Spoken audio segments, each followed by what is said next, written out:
हरे कृष्णा। कैसे हैं आप सभी? तो चलिए अब शुरू करते हैं भगवत गीता सुनना, क्योंकि मम्मी जी भी बैठी हुई हैं। अब ये सुनाएंगी हमें सबको भगवत गीता, क्योंकि इनके मुख से और ज़्यादा अच्छी लगती है मुझे तो सुनना। तो चलिए इनके मुख से सुनते हैं, क्योंकि ये समझा समझा के बताती हैं। चलिए सुनते हैं भगवत गीता। ध्यान से मन लगाकर सुना सभी। एंड कमेंट बॉक्स में हरे कृष्णा अवश्य लिखें। हरे कृष्णा। हरे कृष्णा। तो मंगलाचरण शुरू करते हैं। अपने गुरु जी से प्रार्थना करते हैं, जो कहे हम जो अज्ञान के अंधकार में डूबे हुए हैं उससे हमें उबारने की कोशिश करें। गुरु महाराज हरे कृष्णा। जगत गुरु श्री प्रभुपाद जी महाराज की जय। गुरु महाराज की जय। जय। ओम अज्ञानतिमिरान्धस्य ज्ञानाञ्जनशलाकया चक्षुरुन्मीलितं येन तस्मै श्रीगुरुवे नमः। श्रीचैतन्यमनोभीष्टं स्थापितं येन भूतले स्वयं रूपः कदा मह्यं ददाति स्वपदान्तिकम्। वन्देऽहं श्रीगुरो श्रीयुतपदकमलं श्रीगुरुन् वैष्णवांश्च श्रीरूपं साग्रजातं सगणरघुनाथान्वितं तं सजीवं साद्वैतं सावधूतं परिजनसहितं कृष्णचैतन्यदेवं श्रीराधा कृष्णपादानं सगणललिता श्रीविशाखान्वितांश्च। हे श्रीकृष्ण करुणा सिन्धो दीनबन्धो जगत्पते गोपेश गोपिकान्त राधाकान्त नमोस्तुते। तप्त कांचन गौरांगी राधे वृंदावनेश्वरी वृषभानुसुते देवी प्रणमामि हरिप्रिये।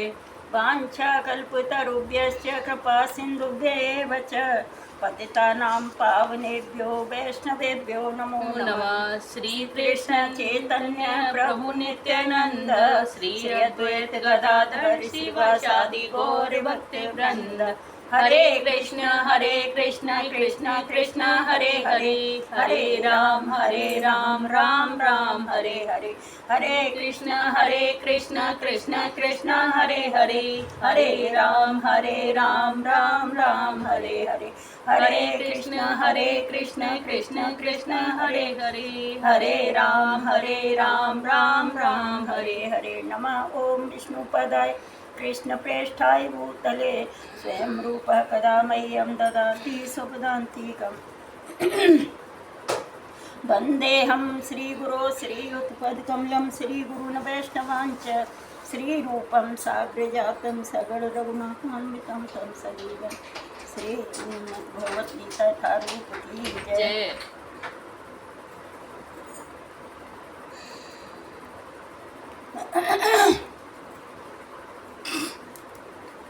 श्रीमद् भगवत गीता यथारूप अध्याय 10। भगवान का श्री भगवान का ऐश्वर्य। श्री भगवान उवाच भूयः एव महाबाहो शृणु मे परमं वचः यत्तेऽहं प्रीयमाणाय वक्ष्यामि हितकाम्यया। श्री कृष्ण भगवान जी ने कहा, हे महाबाहु अर्जुन, आगे और आगे सुनो, क्योंकि तुम मेरे प्रिय सखा अतः तुम सखा हो और अतः मैं तुम्हारे लाभ के लिए ऐसा ज्ञान प्रदान करूंगा जो अभी तक मेरे द्वारा बताए गए ज्ञान से सर्वश्रेष्ठ होगा। हरि बोल। तात्पर्य जगत गुरु श्री प्रभुपाद जी महाराज की जय। गुरु महाराज की जय। पराशर मुनि ने भगवान शब्द की व्याख्या इस प्रकार की है, जो पूर्ण रूप से षड ऐश्वर्यों, संपूर्ण शक्ति, संपूर्ण यश, संपूर्ण धन, संपूर्ण ज्ञान, संपूर्ण सौंदर्य तथा संपूर्ण त्याग।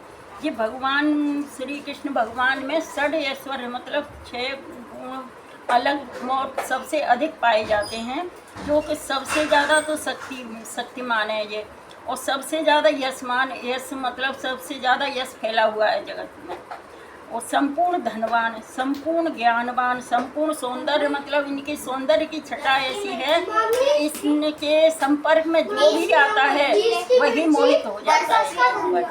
और संपूर्ण त्यागी बताए जाते हैं ये, तो त्याग कर सकते हैं ये।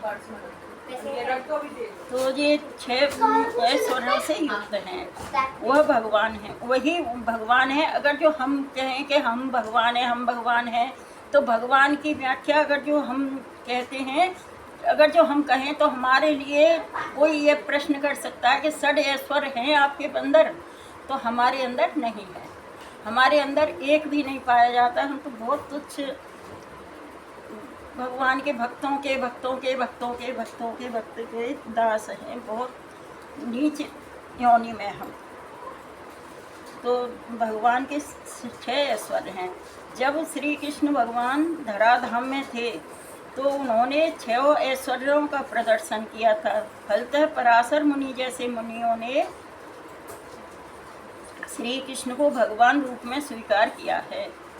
अब अर्जुन को श्री कृष्ण अपने ऐश्वर्यों तथा कार्य का और भी कोई ज्ञान प्रदान कर रहे हैं। इसके पूर्व 7वें अध्याय से प्रारंभ करके वे अपनी शक्तियों तथा उनके कार्य करने के विषय में बता चुके हैं। अब इस अध्याय में वे अपने ऐश्वर्यों का वर्णन कर रहे हैं। पिछले अध्याय में उन्होंने दृढ़ विश्वास के साथ भक्ति स्थापित करने में अपनी विभिन्न शक्तियों के योगदान की चर्चा स्पष्टतया की है। इस अध्याय में पुनः वे अर्जुन को अपनी सृष्टियों तथा विभिन्न ऐश्वर्यों के विषय में बता रहे हैं। ज्यों-ज्यों भगवान के विषय में कोई सुनता है त्यों-त्यों वह भक्ति में रमता जाता है। तो इसीलिए हमें भगवान के ऐश्वर्यों की, लीलाओं की कथा सुननी चाहिए। तो भगवान की कथा नहीं सुनेंगे तो हमारा भगवान में मन नहीं लगेगा।